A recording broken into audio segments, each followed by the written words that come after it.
আসসালামু আলাইকুম, কেমন আছেন সবাই?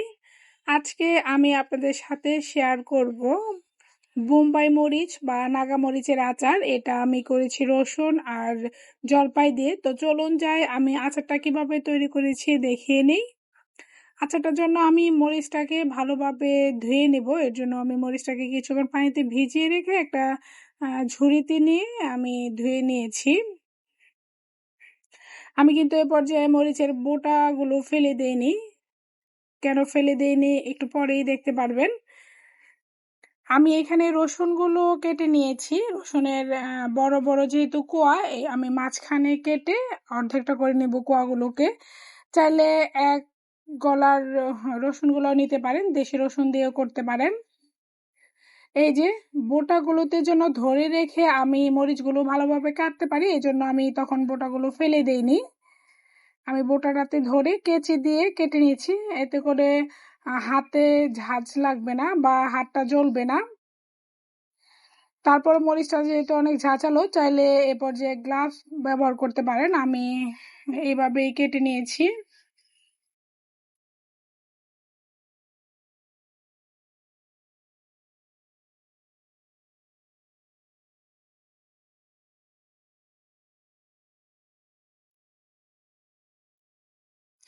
দেখে নিশ্চয়ই বুঝতে পারছেন আমি কিভাবে মরিচটা কেটে নিয়েছি।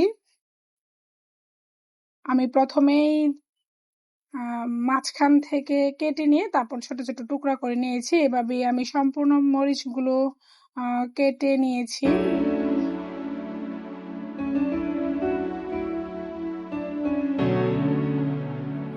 এখানে আমার প্রায় 150-র মতো মরিচ আছে।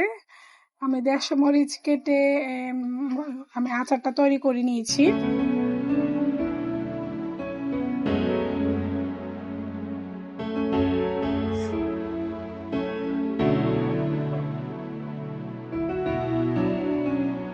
এই যে আমার সম্পূর্ণ মরিচ কাটা কমপ্লিট হয়ে গিয়েছে। দেখতে খুব ভালো লাগছে, তবে অনেক ঝাল ছিল। আমি এখানে ডিপ করে রেখেছিলাম জলপাইগুলো, আমি সেগুলো নামিয়ে নিয়েছি। এখানে প্রায় 1.5 কেজির মতো আমার জলপাই আছে। আচারটা তৈরি করার জন্য আমি একটা কড়াই বসিয়ে দিলাম। কড়াইটা গরম হয়ে আসলে আমি এর মধ্যে প্রায় 1 লিটার সরিষার তেল দিয়েছি। তেলটা গরম হয়ে আসলে এখানে আমি 5 ফোড়ন দিয়ে দিচ্ছি, হাফ কাপ। আমি হাফ কাপের মতো 5 ফোড়ন দিয়ে যখন 5 ফোড়ন আর সরিষার তেল থেকে সুন্দর একটা ঘ্রাণ আসবে, তখন আমি বরফ সহ জলপাইগুলো দিয়ে দিব। জলপাইটা আমি নামিয়েছি কিছুক্ষণ আগে। অনেকক্ষণ আগে নামালে দেখা যায় জলপাইগুলো প্লাস্টিকের মতো হয়ে যায়। আমি এক এক করে সবগুলো বক্সের জলপাইগুলোই দিয়ে দিব। এই পর্যায়ে চুলার আঁচ অবশ্যই একদম লো আছে রাখতে হবে, না হলে সরিষার তেলটা দেখা যাবে বলক উঠে পড়ে যাওয়ার সম্ভাবনা থাকবে। আচারটা অবশ্যই বড় কড়াই করার চেষ্টা করবেন, তাহলে নাড়াচাড়া করতে সুবিধা হবে। আমি কিন্তু সবগুলো মশলাই বা আচারটা তৈরি করতে যা যা আমি ব্যবহার করব একবারই দিব না, আমি ধাপে ধাপে ব্যবহার করব। তার জন্য পুরো ভিডিওটা দেখে নিতে হবে।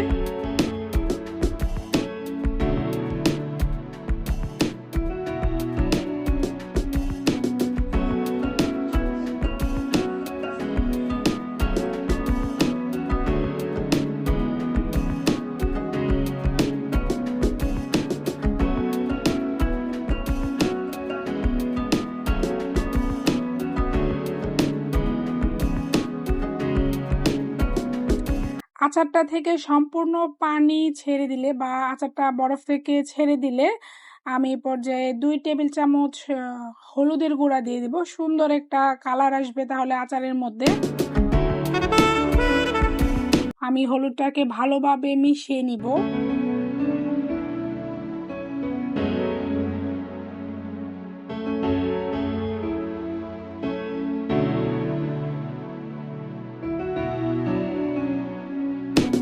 আমি কিছুক্ষণ নেড়ে চেড়ে মিশিয়ে দিয়ে আমি এখানে 2 টেবিল চামচ পরিমাণ দিয়ে দিলাম লবণ। আমি দিয়ে দিলাম আমি যে কেটে রেখেছিলাম রসুনগুলো, প্রায় 1 কেজির মতো রসুন ছিল। আমি সম্পূর্ণ রসুনগুলো দিয়ে দিলাম।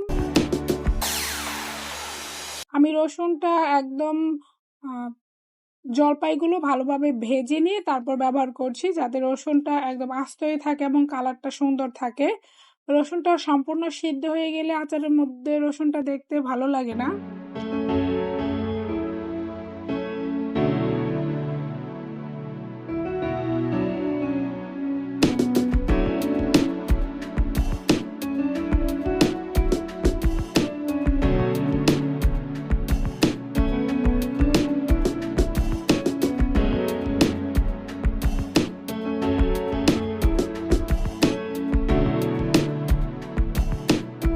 আমি ভালোভাবে ভেজে নিয়ে রসুনটাকে তারপর দিয়ে দিলাম কেটে রাখা মরিচগুলো। মরিচটা দিয়ে আমি ভালোভাবে নেড়ে চেড়ে মিশিয়ে নেব একদম। মরিচটা আচারটা একদম শেষ পর্যায়ে হয়ে আসা পর্যন্ত মরিচটা একদমই মিশে যাবে। আর সুন্দর একটা এ পর্যায়ে ফ্লেভার এসেছে।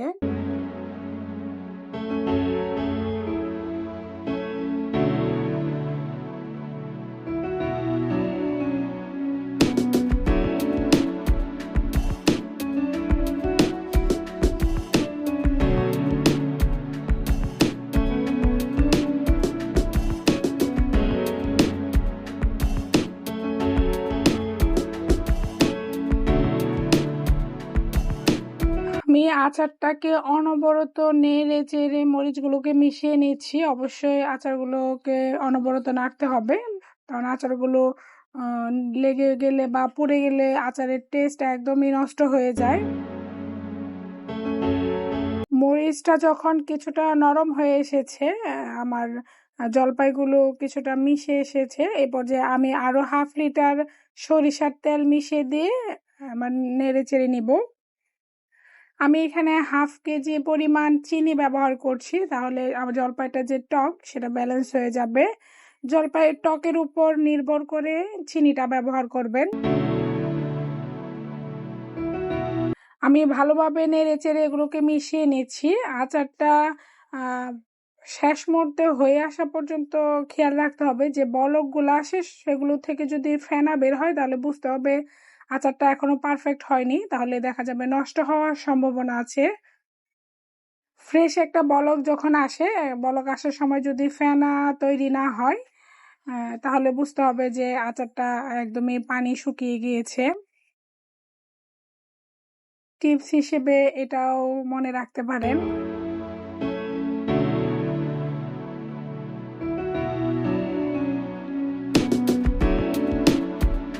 আমি প্রথমেই আস্ত 5 ফোড়ন ব্যবহার করছি। এই পর্যায়ে আমি 2 টেবিল চামচ গুঁড়া করা 5 ফোড়ন ব্যবহার করছি আচারের সুন্দর একটা ফ্লেভার ক্রিয়েটের জন্য।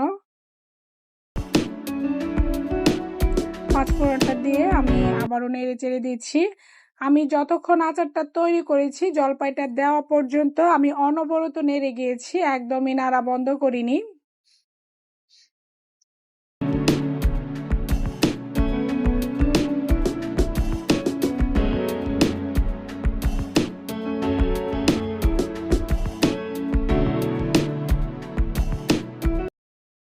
আমি এখানে সিরকা ব্যবহার করছি, 30 ml এর মতো আমি এখানে সিরকা দিয়েছি। এখন আমি ভালোভাবে নেড়ে চেড়ে মিশিয়ে নেব আবারও। কিছুক্ষণ ঝাল করার পর আমি এই চুলাটাকে বন্ধ করে দেব। আমি সম্পূর্ণ আচারটা মিডিয়াম থেকে কিছুটা কম আছে আচারটা তৈরি করেছি। এতক্ষণ আমার ভিডিওটা দেখার জন্য সবাইকে অসংখ্য ধন্যবাদ। একবার ট্রাই করে দেখবেন। আসসালামু আলাইকুম।